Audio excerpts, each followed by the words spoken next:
자, 시청자 여러분 안녕하십니까? 배선영 교수님 모시고 어제 이어서 코로나의 경제 부분에서 지금 정부가 지금 돈을 뿌리는 정책이 문제가 있다. 이 부분에 대해서 지금 이야기를 합니다. 돈 풀기는 괜찮은데 돈을 갖다가 그냥 시중에 이렇게 공짜로 뿌리는 것은 그것은 큰 문제가 될 수 있다.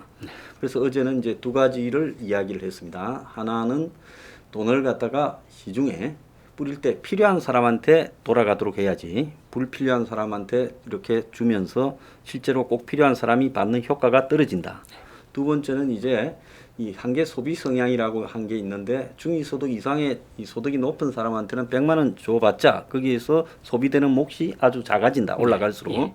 그런데 밑에 사람들은 거의 100%를 다 쓴다. 네. 그 부분을 이제 두 가지를 설명했고요. 오늘은 네. 이제 세 번째로 이렇게 말씀을 하시겠습니다. 세 번째 이유요. 예.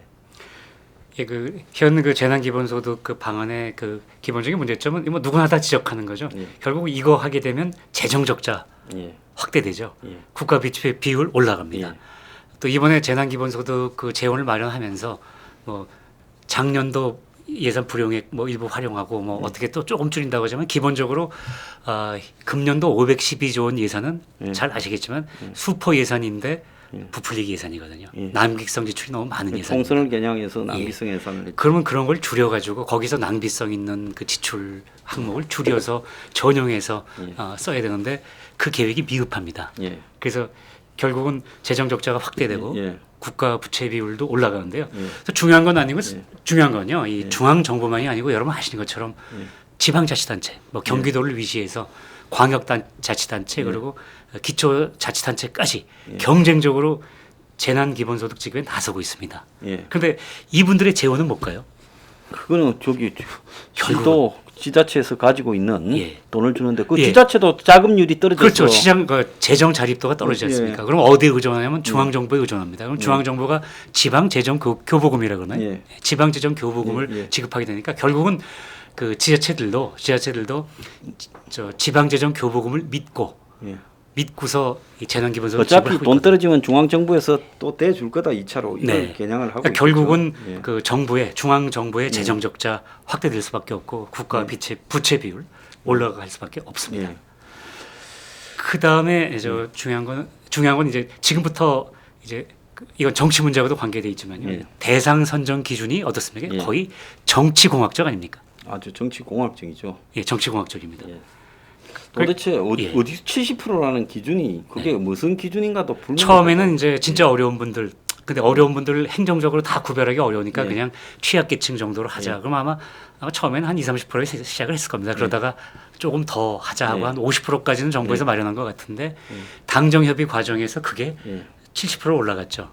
70% 올라간 다음에 7% 갖고도 부족하다. 그냥 아예 다 전가고 다 하자라고 하니까 사실은 이걸 반대해야 될 보수 정당, 보수의 적통을 이어받았던 야당에서조차 어떻게 했죠? 100% 1인당 50만 원. 한 가구당도 아니고 1인당 50만 원. 더 주자, 두 배로 주자 차라리. 그러니까 또 정부 측에서도 그럼 잘 됐다. 그러면 100%다 주자라고 하고 있고요. 그 다음에 이제 흔히 떡봉김에 제사 지낸다 그러나요? 경기도지사로 계시는 이재명 지사께서는 이 분위기에 그러면 지금 여도 야도 다 100% 주겠다고 하니까 이왕 줄 거 50만 원이 아니고 100만 원 줍시다. 이런 말씀까지 하셨죠. 1인당 따로. 네. 이게 정치공학적인 거 아니겠어요? 그러니까 점점 판이 커지고 있는 판이 거예요. 커지고 전부 일종의 매표입니다. 그러니까 거기에 왜 그 액수고 왜 어디까지 줘야 되는가라는 부분에 필요성은 상실될 채 한마디로 국가의 빚을 내서 전부 나눠 가지자 이 이야기 아니겠습니까? 그러니까 처음에는 정말 타격 입은 분들 도와주자는 명분으로 시작했습니다. 시작하다가 이게 변질됩니다. 명분 그대로 세워놓고서 이제 지금은 어떻게 하게 되면 표를 많이 얻을까? 이래갖고 여야가 서로 포퓰리즘 경쟁을 하고 있습니다. 또 어떻게 하면 인기를 얻을까 해서 여야 정치인들이 포퓰리즘 경쟁을 하고 있는 겁니다. 그래서 가장 중요한 거는 이런 조치는 앞으로 자행될 포퓰리즘 경제 정책의 단초가 될 소지가 큽니다. 저는 이걸 가장 큰 문제점이라고 생각하고 있습니다. 자, 여러분 공짜 돈을 뿌렸을 때 국민들이 좋아하면 위정자는 인기를 얻습니다. 예. 그러면 이를 한번 경험한 위정자는 어떻게 하겠습니까? 이제 뭔 일이 생길 때 선거가 있거나 내가 그렇죠. 인기가 떨어질 때마다 돈 나눠 주려고 그렇죠. 하겠죠. 예. 그러니까 명분 생길 때마다 돈 나눠줍니다. 예. 명분이 없으면 이제 명분을 만듭니다. 예. 명분 만듭니다. 예. 정말 예를 들어서 커다란 뭐 대형 인명 피해 사건이 생겼다 그러면 정말 이럴 수도 있어요. 이건 농담으로 드리는 말씀이지만 진담이 될 수도 있습니다. 그렇게 되면은 나중에 그 인명 피해 입은 분들만 지원해 주는 게 아니고 국민 여러분 얼마나 충격받으셨습니까? 여러분들의 충격받은 마음을 위로해 드리기 위해서 그리고 소비를 진작하기 위해서 이 지원금을 기본소득을 드리겠습니다 하시고 나올 수도 있는 게 정치입니다. 예, 이제 나중에 태풍이 불어서 주고 예. 뭐 그러겠죠. 해일이 예. 와도 주고. 예. 그러면 이제 이걸 사실 제가 처음에 농담처럼 드리는 말씀이지만 실제로 실현될 수도 있는 위험한 그 일들이 생길 수 있거든요. 그래서 제가 좀 약간 이해가 좀 잘못된지 모르겠지만 네. 이렇게 되면은 한 번 그 공짜 돈을 뿌리게 되면 위정자 입장에서는 2번 뿌리고 3번 뿌리고 거푸 뿌리게 됩니다. 처음에 뿌릴 때는 조심합니다. 이거 뿌리다가 야당이 극렬 반대하면 어떡하지? 또 그 반대 진영에서 너무 반대하면 어떡하지? 우리 국민들이 야 왜 이렇게 내 세금 국민 세금 낭비하냐고 반대하면 어떡하지 하다가 뿌려보니까 국민들이 좋아하고. 전반적으로 환영해. 예. 아 뿌려도 되는구나. 이렇게 되면서 비유가 적절한지 모르지만 우리 속담에 바늘 도둑이 소도둑 든다. 예 그렇게 되는 겁니다. 예. 처음에 찔끔찔끔하다가 점점점 이제 판이 커지는 게 바로 그런 거예요. 옛날에 외상이면 소도 잡아먹는다 했잖아요. 그렇죠. 예. 그럼 사실 지금도 이미 바늘 도둑이 소독되고 있는 게 처음에 지금 재난 소득 뭐 30% 하다가 50% 되고 100% 되고 뭐 벌써 그렇게 가구당 얼마 하다가 1인당 100만 원까지 얘기가 나오고 있는 것도 지금 이미 현재 시작도 안 했는데 바늘 도둑이 소도둑이 되어 가고 있습니다. 자, 다음 다른 측면에서 봅시다. 원래 주었다 뺏기는 어렵죠. 네, 그런 것처럼 한 번 늘어난 재정 지출은 이게 늘리기는 쉬워도 줄이기는 어렵겠죠. 어렵습니다. 그러면 받는 쪽에서는요. 받는 측에서는 한 번째 받는 측. 사실 그 다 저희도 인지상정이니까 마찬가지지만 받을 때는 고마워합니다. 그죠? 예. 한 번 받을 때는 고마워하고 2번 받을 때는 당연히 여깁니다. 3번 받을 때는 적다고 불평합니다. 자, 이렇게 되다 보니까 이제 주는 쪽에서도 또 받는 쪽에서도 공짜 돈은 습관이 될 수 있습니다. 그리고 습관이 되면 투여량을 계속 늘려야 하는 마약과도 같은 이런 존재가 되는 겁니다. 그 더 문제인 건요. 사실 마약은 받는 쪽만 취합니다. 예, 그 주는 놈은 그냥 돈을 즐기지 그렇죠. 마약에 예. 취하지는 않죠. 그런데 이런 포퓰리즘 정책에서 공짜 돈은 받는 쪽도 취하지만 주는 쪽도 취합니다. 여러분 한번 보십시오. 1950년 전후에 아르헨티나에 Don't cry for me, 아르헨티나. Don't cry for me, 아르헨티나. 거기 그 남편이 그 대통령이 후안 페론이죠. 그 부인이 에바 페론, 에비타. 이분들 진짜 자기들도 취해가지고 돈 뿌렸습니다. 이게 바로 이 공짜 돈의 마약보다 더 심각한 측면입니다. 이렇게 공짜 돈을 계속 뿌리려면 이제 재정 적자가 불가피해지죠. 그러면 처음에 이를 메우기 위해서 세금을 더 거두려고 할 것입니다. 국민 여러분, 우선 세금 더 내셔야 됩니다. 이런 포퓰리즘 정책이 자행될 때는 여러분 그 공짜 돈 받는다고 좋아하지 마시고 여러분 세금을 지금 다 국가에서 걷어가는 겁니다. 그런데 이제 어차피 세금만으로는 부족합니다.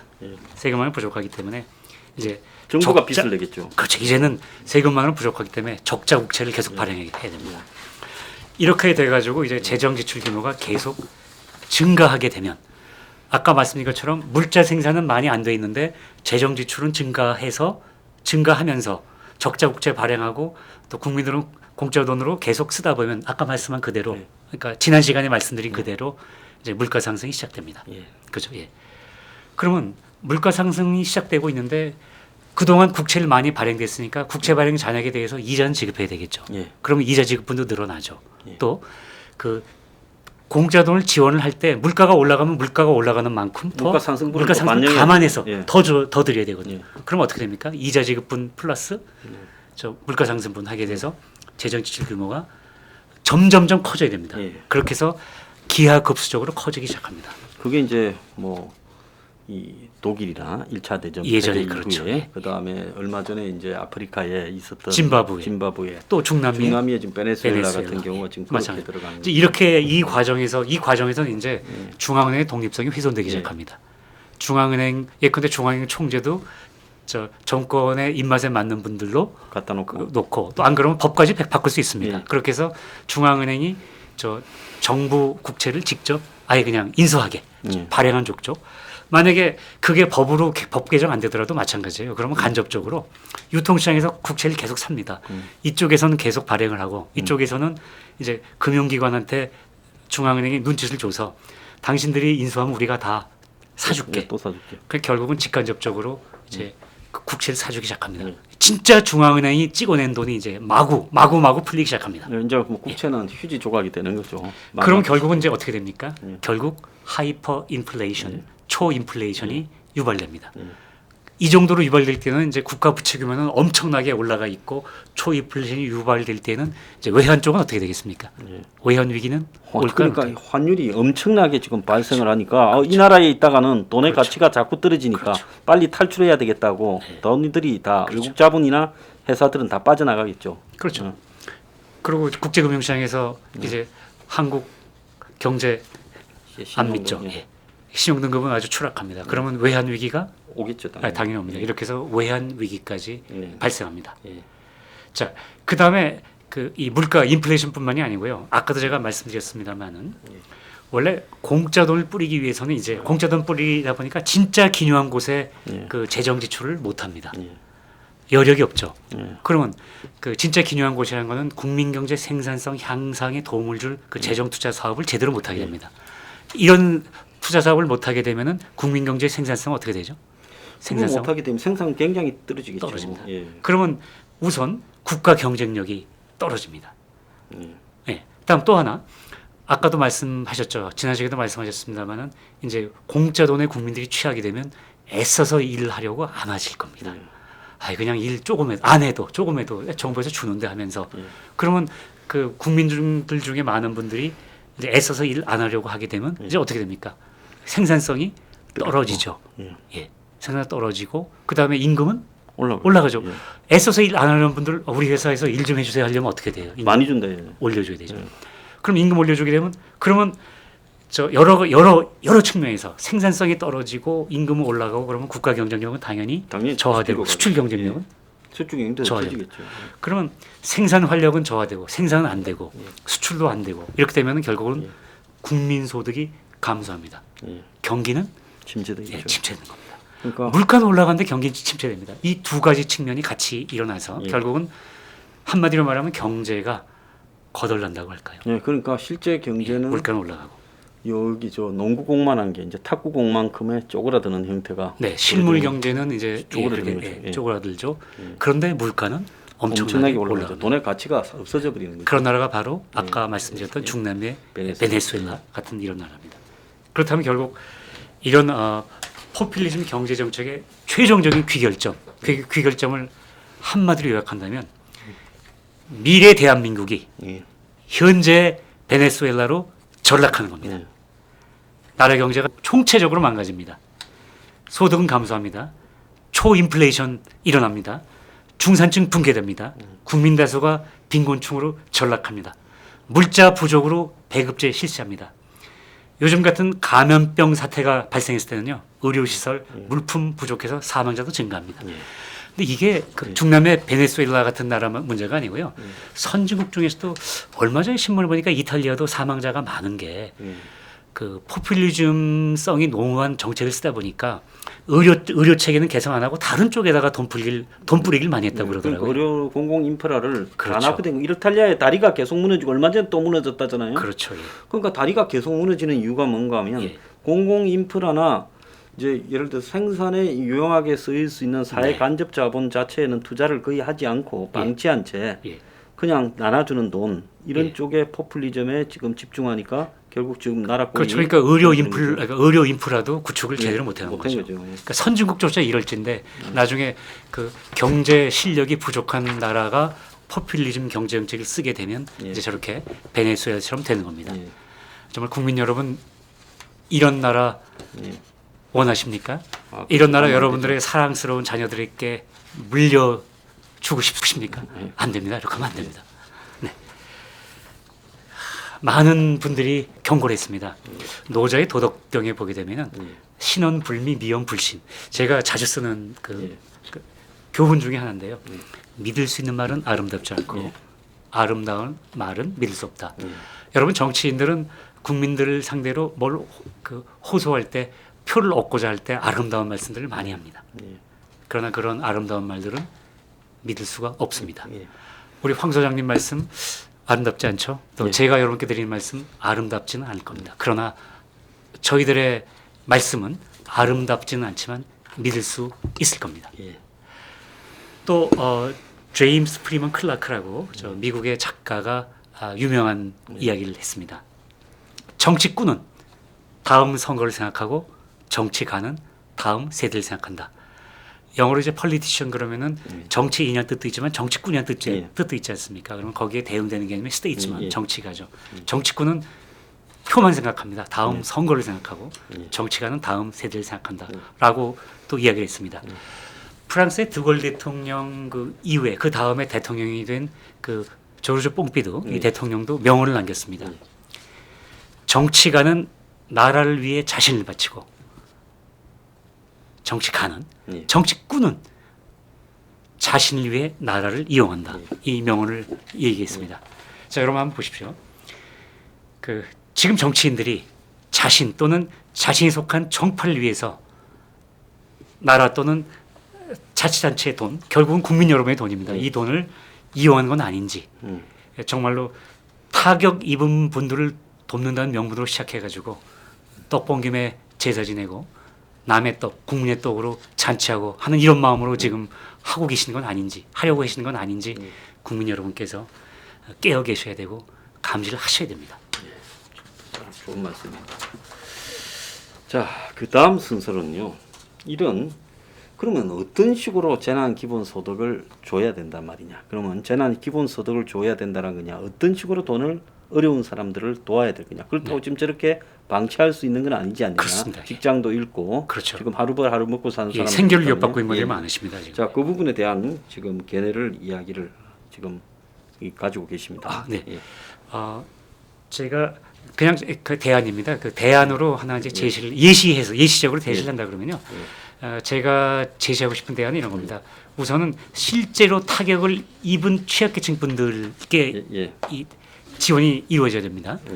그렇게 해서 그 이분들한테 지원이 돼야 되고 그 다음에 심사 방식도 심사하다가 시간 다 끌면 안 되니까 선지급 후심사 방식으로 제가 조금 이따 설명드리지만 선지급 후심사 방식으로 지급을 하고 그다음에 재원은 기존에 그 부풀려진 512조 원 그 예산 중에 분류 불급분을 전용해서 이제 조달을 해야 된다고 생각합니다. 그래서 일단은 이제 그 신청은 실제로 타격 입은 취약계층들 예를 들어서 실업이라거나 취업 시간 단축, 그다음에 급여 삭감, 혹은 매출 감소 이런 사유로 소득이 전년 대비 일정 비율 이상 감소하신 분들, 예를 들어서 작년 대비 예를 들어서 20에서 30% 정도 감소하신 분들이 신청을 하시고 그 신청하신 분들이 거래은행에 신청하시거나 또 그 거래은행 온라인 신청하는 게 제일 좋고요. 그렇게 하도록 하시는 게 좋고 온라인 신청이 어려운 분들은 이제 주민자치센터 등에 이제 그 오프라인 신청을 하시면 되고요. 지원 한도도 100만 원이 아니고 진짜 조금 더 그래도 넉넉하게 이를테면 300에서 500만 원 이런 정도로 지원을 해드려야 될 것 같고 지급은 이제 뭐 지금 나온 거죠. 전자상품권이나 실물상품권으로 지급을 하고요.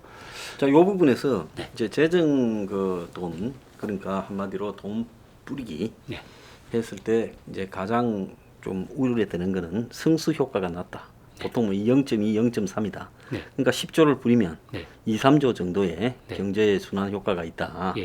좀 그렇게들 많이 이야기를 하거든요. 그렇기 때문에 이제 현금을 주면 장롱안에 어려운 사람들한테도 이제 장롱안에 딱 가버릴 우려가 있고 그래서 이제 빨리 소비를 하라고 상품권이나 쿠폰을 주겠다는 거 아니겠습니까? 네, 그거는 이제 사실 괜찮은 방법입니다. 그러니까 현금을 드리는 것보다 그래도 이제 일단 상품권을 드리게 되면 이건 어차피 소비로 나오게 되니까 그런 점에서는 좀 기한을 조금 정하는 것도 또 필요하지 않겠습니까? 언제 안에 쓰라. 정해야 되겠죠. 안 그러면 나중에 기한 안 정하면요. 혹시 그 취약계층 분들 중에도 이거를 그냥 갖고 계시다가 예. 혹시 우리가 말하는 왜 깡이라는 거 있죠. 예.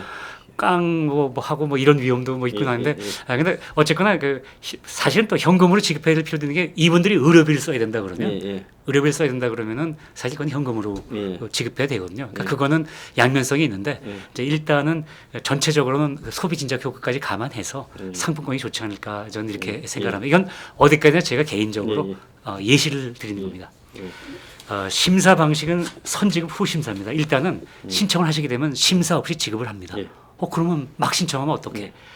심사는 추후에 근로소득 연말정산이라거나 예. 또 그 종합소득 예. 그 신고 예. 이런 그 세무 신고 과정에서 예. 연말이나 또 내년 예. 봄에 내년 5월에 세무 신고 과정에서 걸러내면 됩니다. 예. 그때 소득이 정말로 20% 30% 줄어든지가 드러나거든요. 예. 현재처럼 뭐 건강보험료 기준으로 얼마를 지급하겠다 하게 되면 그 건강보험료 중에는 2년 전 소득도 반영되는 예, 것도 그러니까요. 듣기 시작했습니다. 예. 그러면 지금 타격을 입었는데 2년 전 소득 많다고 안 좋아할 예. 수가 있는데 이렇게 하게 되면 진짜 금년도에 코로나 사태로 타격 입은 분들을 걸러낼 수가 있는 겁니다. 예. 그래서 이런 방식으로 이렇게 해서 국세 징수 시스템을 활용하게 되면 긴급 지원도 가능하고 또 행정의 과부하가 걸리는 것도 막을 수 있어서 예를 들어 저는 이렇게 예. 그 지원하면 어떨까 생각을 합니다. 재원은 물론 그 현재 예산 아껴서 예. 전용해서 쓰자 하는 게 제 예. 방안입니다. 예. 동의합니다. 이제 국민 여러분께 제가 예, 한 말씀 해주십시오. 예. 한 말씀 올려도 되겠죠. 예. 네. 뉴핑 애청자 여러분 그리고 국민 여러분께서 올해 예. 공짜 돈 100만 원 기쁘게 받으시면 제가 생각하건대 내년에는 아마 200만 원을 공짜로 받으실 수 있을 겁니다. 내후년에는 300만 원도 받으실 수 있을 겁니다. 아마 10년 후에는 수천만 원도 예. 받으실 수 있을 겁니다. 예. 그런데 말씀입니다. 그런데 10년 후에 그 수천만 원 어쩌면 지금 돈 10만 원의 가치에도 못 미치는 돈이 예. 될 수도 있을 겁니다. 예. 왜 그런지 여러분께서 아실 겁니다. 예. 인플레이션, 하이퍼 네, 인플레이션. 포퓰리즘 때문에. 경제 정책의 귀결점은 그때는 초인플레이션. 조를 주지 뭐 그냥. 예. 그래서 참 정말 그 여러분 제가 지금 어떤 왜 쓰게 되면은 좀 이렇게 웃으면서 말씀드리겠지만 이거 심각한 문제입니다. 예. 포퓰리즘적 이 재난 기본소득 지급 예. 이것은 나라의 장래를 생각해서 예. 그리고 여러분 사랑스러운 자녀들의 미래를 생각해서 철회되어야 합니다. 예. 공자께서도 과즉 물탄게 잘못을 범했거든 고치는 것을 꺼리지 말라 그랬습니다. 지금이라도 정부와 또 그 정치권에서 우리가 너무 경솔하게 생각했다. 정말로 우리는 정치꾼이 아니다. 우리는 정치가다. 이런 마음으로 철회를 하시는 게 마땅하다. 저는 이렇게 생각을 합니다.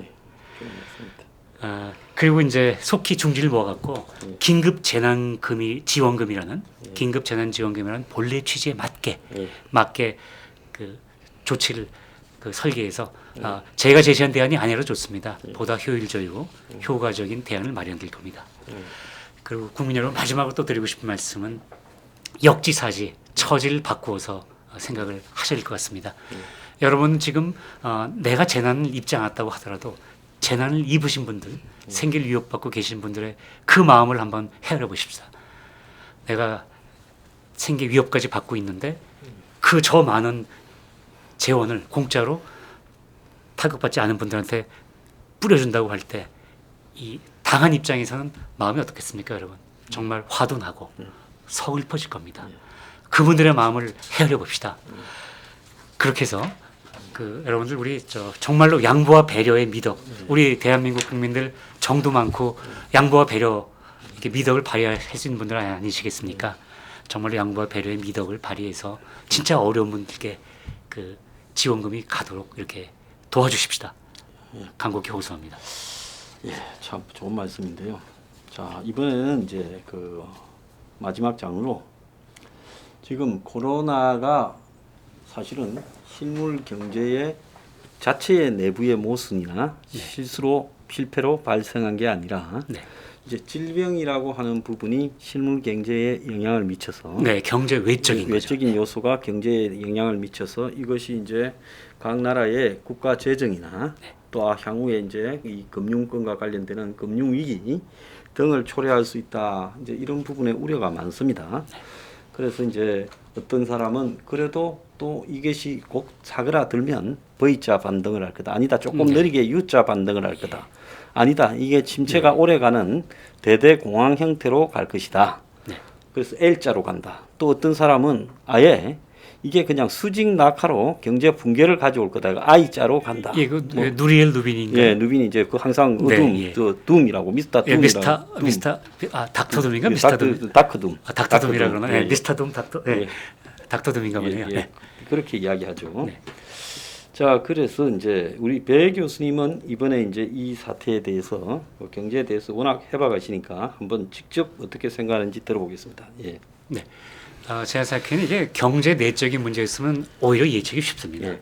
경제 내적인 문제라면은 오히려 예측이 쉬울 수가 있는데요. 이게 요인이 경제 외부 요인, 외부 충격에 의한 경제 외적인 요인에 의해서 발생한 겁니다. 그렇다면 결국은 이 코로나 바이러스 이 감염병이 유행 기간이 얼마만큼 지속될 것인가 예. 거기에 달려 있습니다. 예. 그 만일 다행히도 이 코로나 19 유행 기간이 짧아진다면 이를테면 치료제하고 백신이 빨리 신속히 나오고. 출시되고 그다음에 이게 또 저렴하게 공급이 되고 공급이 충분히 된다 그러면은 유행 기간이 짧아질 겁니다. 예. 유행 기간이 짧아질 경우에는 V자 반등이 가능하다고 저는 이렇게 생각합니다. 여러분 지금 현재는 이제 주요국 중앙은행 또 정부의 그 양적 완화라거나 재정 지원 같은 금융 지원 같은 이런 돈 풀기 정책이 주요하고 있습니다. 좋은 의미의 돈 풀기 정책입니다. 돈 풀기 정책이 주요하고 있기 때문에 그다음에 또 생산 생태계 그 공급망이라고 그러죠. 그다음에 또 소비 생태계 수요망이라고 할 수 있겠죠. 여기에 일시적으로 브레이크가 걸려 있는 상태입니다. 그럼 여러분들 왜 운전하시다가 차 쫙 몰다가 일시적으로 브레이크 딱 밟으면 잠시 멈칫했다가 브레이크 떼면 다시 금방 다시 달리는 것처럼 유행 기간이 짧아질 경우에는 V자 반등이 가능할 것이라고 이렇게 예상을 합니다. 그러나 좀 아쉽게도 만일 치료제와 백신 그 공급이 늦어져 가지고 유행 기간이 어느 정도 길어졌다. 길어질 경우에는 이제 그런 경우에는 브레이크가 오래 걸려 있는 사이에 그 생태계의 교란 혹은 약간의 손상이 생길 수밖에 없지 않겠습니까? 브레이크가 오래 걸려 있는 사이에 그 휴직도 하고 또 이렇게 말하면 고용 그 실업도 생기고 또 그 사이에 또 부품 그 협력 업체들도 일부 또 도산하고 하다 보면은 그 사이에 이런 일이 생기다 보면 나중에 유행 기간은 끝났는데 다시 이제 생산을 원상복구하려다 보니까 조금 시간이 걸리겠죠. 그래서 이럴 경우에는 U자형 회복이 가능할 걸로 보여집니다. 가장 최악의 시나리오입니다. 가장 그 최악의 시나리오인데 이런 일이 생겨서는 안 되겠지만 치료제와 백신 공급이 불발에 그친다면 이럴 경우에는 그래서 유행 기간이 정말로 많이 길어진다면 정말 끔찍한 일이죠. 이럴 경우에는 이제 그 급속 침체 및 저속 회복이 불가피하게 될 겁니다. 말하자면 이제 L자가 되는 거죠. L자처럼 침체해가지고 이제 이렇게 서서히 회복하는 거니까 어떻게 보게 되면 왜 우리 나이키 곡선, 나이키 이렇게 생겨 있죠. 이거 저 특정 브랜드 홍보하는 거 아닙니다. 근데 마침 생긴 모양이 이렇게 생겨가지고 아마 그렇게 될 것 같은데요. 이건 왜 이렇게 될지 설명될 수 있냐면 이제 브레이크가 너무 오래 걸려 있다 보면 이제 비유하자면 시동이 꺼져 버립니다. 시동이 꺼지니까 다시 말하면 아까 말씀드린 그 특히 공급 생태계에서 교란 정도가 아니고 아예 그냥 크게 고장이 나는 겁니다. 손상 정도가 아니고 고장이 나게 되니까 그 사이에 이제 그 고장이 나게 되면 어떤 문제가 생기냐면 우선 생산이 차질이 빚어졌죠. 그러면 생산이 차질이 빚어졌다는 얘기는 소득이 줄면서 거기에서 부가가치가 덜 생기니까 소득이 줄지 않습니까? 국민 소득이 줄어요. 전체 소득이 주니까 그러면 소비도 줄죠. 또 소비가 주니까 투자도 줍니다. 그러면 그 과정에서 그 연쇄적으로 경제가 위축되게 돼 있습니다.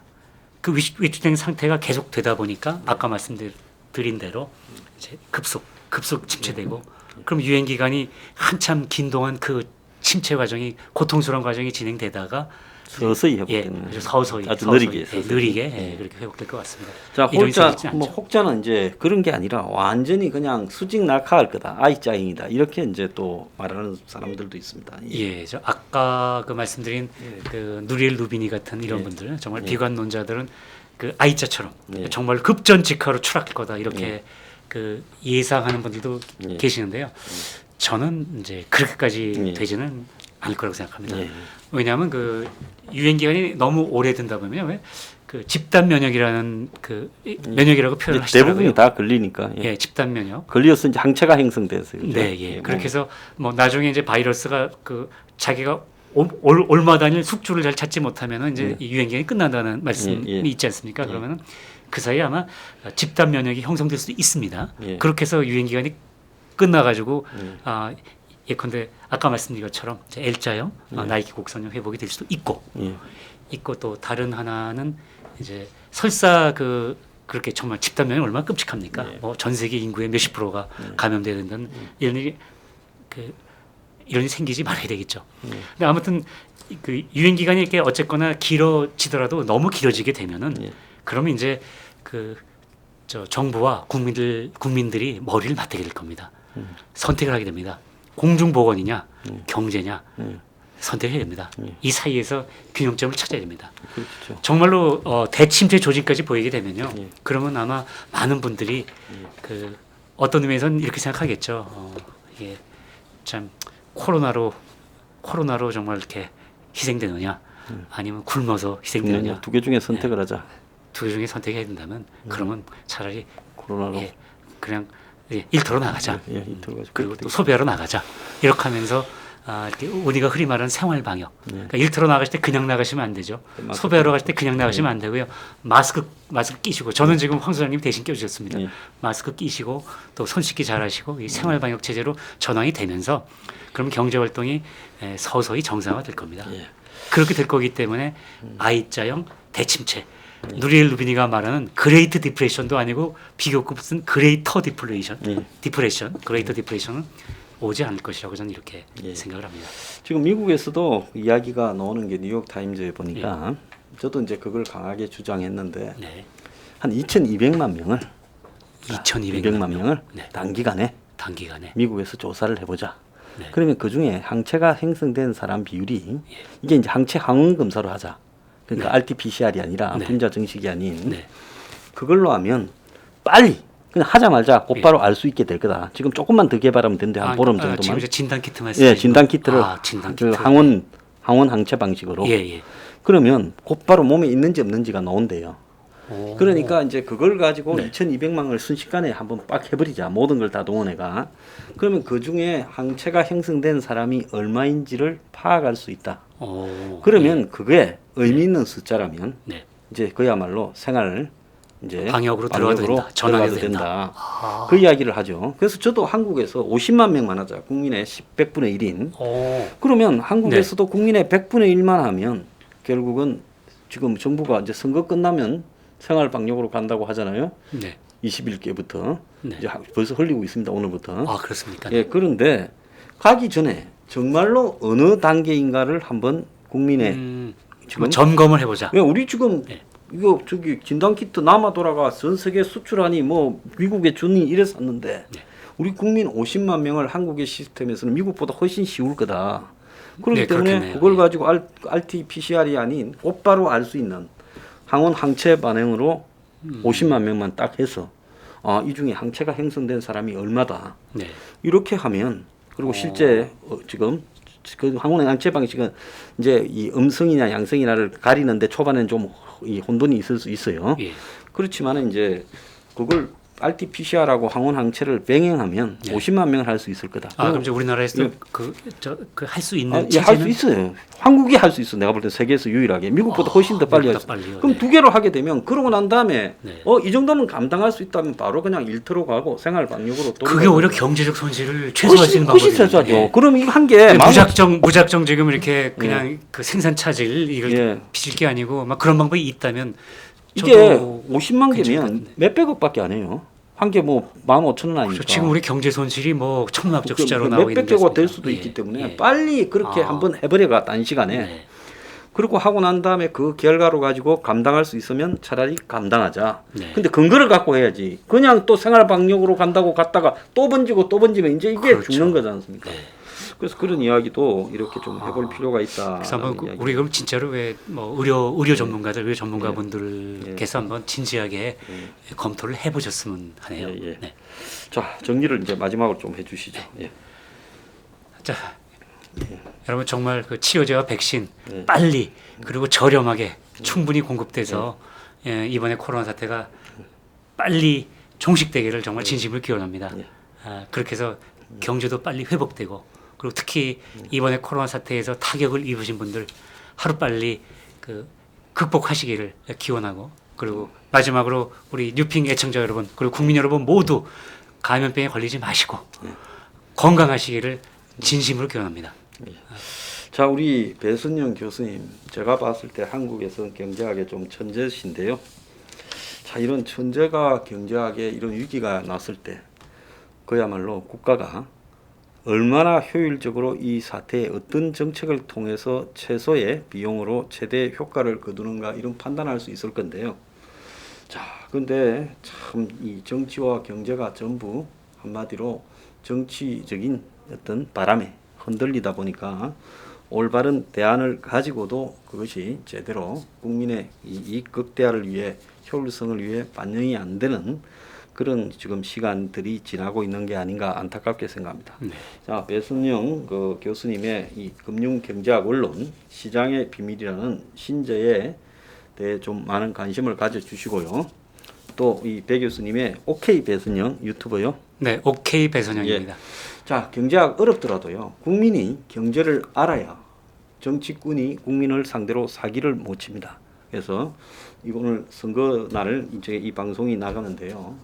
현명한 투표를 하려면 국민이 경제를 이해하기 위해서 많은 노력을 해야 된다. 자, OK 배순영에 가셔서 많은 공부도 좀 하시기 바랍니다. 오늘 출연해 주셔서 감사합니다. 정말 고맙습니다. 네, 고맙습니다. 네, 감사합니다. 고맙습니다.